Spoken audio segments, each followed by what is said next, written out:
Buenas tardes, estimados alumnos. Continuamos con la unidad 6 de Ingeniería de Software 2. Ya tienen el primer video con la primera parte de esta unidad que trata de técnicas de revisión. En el primer video hablamos un poco de la importancia de las pruebas, qué función cumple dentro de la ingeniería de software. Vimos que las pruebas se pueden hacer en todas las etapas del proyecto, pero generalmente las asociamos más a pruebas de funcionalidades una vez que el sistema esté listo y funcionando. También hablamos algo de las revisiones técnicas formales, que son cómo funcionan, la adecuación que se le pueden hacer para usar en diferentes tipos de empresas. Y hoy vamos a continuar con esto. Entonces empezamos con esta diapositiva que dice que el objetivo principal de una revisión técnica formal o una RTF, van a ver mucho de esa sigla, es detectar los errores antes que pasen a otra actividad de la ingeniería de software o de que se entreguen al usuario final. Ahí hay dos cosas que destacar. Entonces, como toda prueba, la revisión técnica formal busca detectar los errores lo antes posible, porque habíamos visto en el video anterior que cuanto más se aleja y se propaga un error, más costoso nos cuesta, valga la redundancia, resolverlo. Lo ideal es encontrar el error lo antes posible y resolverlo lo antes posible. Y también interesante que lo que dice que detectar los errores antes que pasen a otra actividad de la ingeniería de software. Es lo que les había dicho. Las revisiones técnicas se pueden hacer en cualquier etapa y se deben hacer en todas las etapas de la ingeniería de software. En el levantamiento de requisitos, por ejemplo, se terminó el levantamiento de requisitos con los usuarios, debería de haber una revisión técnica formal para validar esos requisitos. Se pasa a la parte de diseño de arquitectura. Se hace una validación mediante revisión técnica formal. Se hace la definición de los componentes. Y así sucesivamente hasta el código fuente terminado y el sistema ejecutado. Y eso es lo que dice hasta que llega al usuario final, ¿verdad? Porque cuando llega el usuario final, aparte que por estar muy adelante en el proceso de la ingeniería de software va a ser más costoso, también como empresa, como desarrolladores, quedamos un poco mal si es que el usuario tiene que encontrar el error siendo que nosotros deberíamos haber hecho las pruebas. ¿En qué etapa del ciclo de vida de desarrollo se hacen las revisiones técnicas formales? En todas. Pero generalmente se intensifican a partir del diseño y principalmente en las funcionalidades, pero es posible hacer en todas. ¿De qué depende? Del tiempo que le puedas dedicar a esto, porque esto toma tiempo para planificar, para ejecutar, para validar.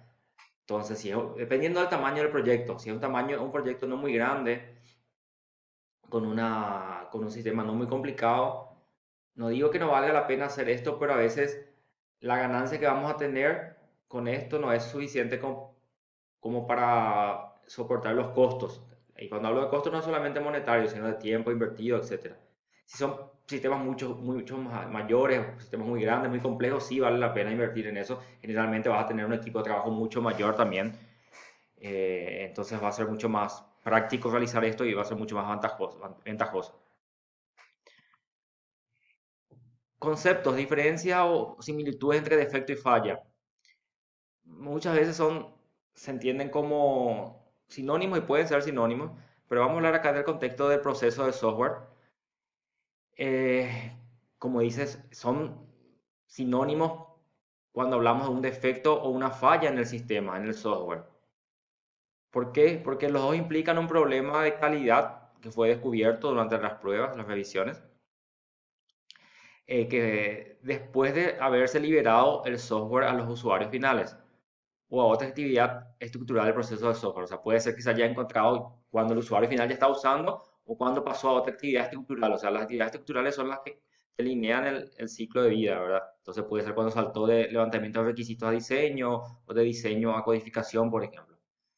Entonces, cuando se detectan en esos momentos, es un defecto o una falla. Si yo, por ejemplo, estoy haciendo la parte de levantamiento de requisitos y me dijeron que tenía que ser mi campo del tipo carácter, de tamaño 50, y yo me equivoqué por algún descuido, le puse de tipo string de tamaño menor que 50, o le puse como un tipo entero, ejecuté, generé la base de datos de esa forma, pero me di cuenta, antes de pasar a la etapa de diseño, ya me di cuenta de ese error y corregí el requisito. Fue un error encontrado, pero no se le considera como defecto falla porque se consiguió solucionar o arreglar todavía dentro del contexto en el cual estábamos trabajando. Efecto de los defectos en el costo del software. Cuanto más avanzados estamos en la etapa de construcción del software y se encuentran esos defectos, más caro va a ser resolverlos. Hay varios estudios de la industria que indican que actividades de diseño introducen entre el 50 y 65% de todos los errores y de todos los defectos. Sin embargo, las técnicas de revisión han demostrado tener una eficacia de hasta 75% para descubrir fallas del diseño. O sea, en la etapa de diseño, que es una etapa crucial, porque después de la etapa de diseño ya pasamos a la codificación, que es básicamente traducir lo que está diseñado a código fuente en el lenguaje que usemos. Entonces, como se fijan en esos números, la parte de diseño es la que genera casi el 70% de los errores y las revisiones técnicas formales consiguen, según el número que nos indica ahí, resolver o encontrar 75% de esos 65 posibles de errores.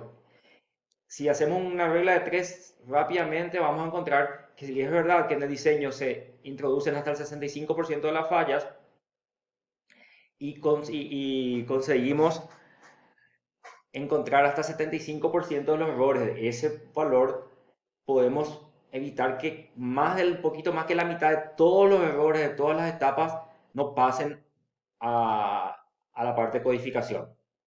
Entonces es muy importante la revisión técnica formal en las etapas de diseño.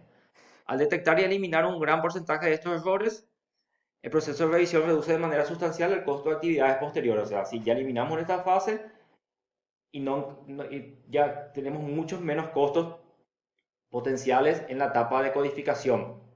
Si encontramos errores de diseño en la etapa de codificación, tenemos que volver a diseñar. Eso involucra tiempo, costos.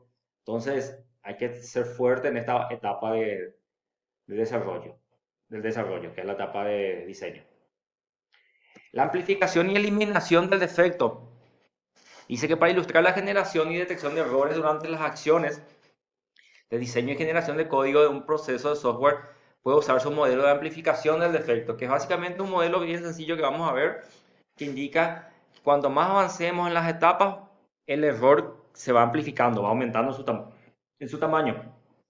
La revisión puede fracasar en descubrir los errores nuevos que se generan y los cometidos en etapas anteriores, lo que da como resultado ciertos números de errores pasados por alto. O sea, no es 100% eficiente la revisión técnica formal también, infelizmente. Pero si hacemos de manera correcta, se va a eliminar la mayor cantidad posible, por lo menos.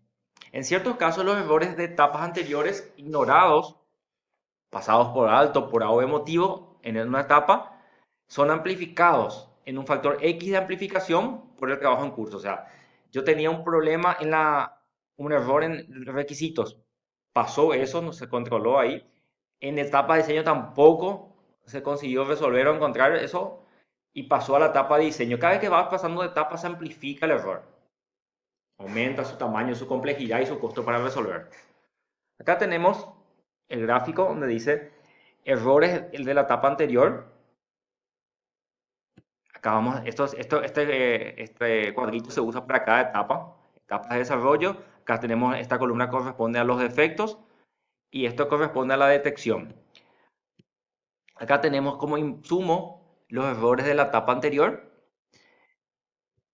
errores pasados por alto, errores que ya se amplificaron en una X veces y nuevos errores generados en esta etapa. Y acá tenemos el porcentaje de eficiencia de la detección de los errores. Y después de todo eso, surgen como salida los errores que pasan a la siguiente etapa. Vamos a ver un pequeño ejemplo acá. Acá tenemos el diseño preliminar. Recuerden este gráfico. Primera columna, errores pasados por alto. Segunda columna, errores amplificados por una X veces. Y tercera columna, tercera línea, mejor dicho, perdón. Nuevos errores generados. Entonces, diseño preliminar no tenemos ningún error pasado por alto porque estamos empezando. Tenemos amplificados tampoco nada. Y tenemos 10 errores nuevos. No se detectó nada. pasan 10 errores enteritos. De esos 10 errores, 6 pueden ser del tipo pasados por alto y 4 se pueden amplificar por un factor, en este caso x correspondiendo a 1.5. Entonces, 4 por 1.5 y más el 6 da, y más 25 errores nuevos. No se detectó nada otra vez. En total ya pasan 37. ¿Por qué 37? 25, que son los errores nuevos que tenemos acá abajo, sumados a 6 son 31. Y 4 errores que fueron amplificados 1.5 veces. 4 por 1.5 da 6. Este cálculo acá da 6. Más 6 que pasaron por alto son 12. Más 25 son 37. O sea, ya pasan 37 a la siguiente etapa, que es código o prueba unitaria. De esos 37, 10 pasan por alto y 27 se amplifican por un factor ya de 3, ahora el doble.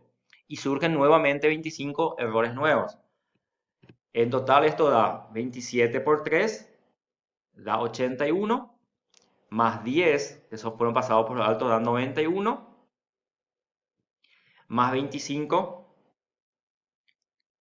dan 91 más 25, da, calculando acá, 116. Si de 116 se consiguen encontrar y resolver acá 20% de los errores, 20% de 16, 116, perdón, da 23,2.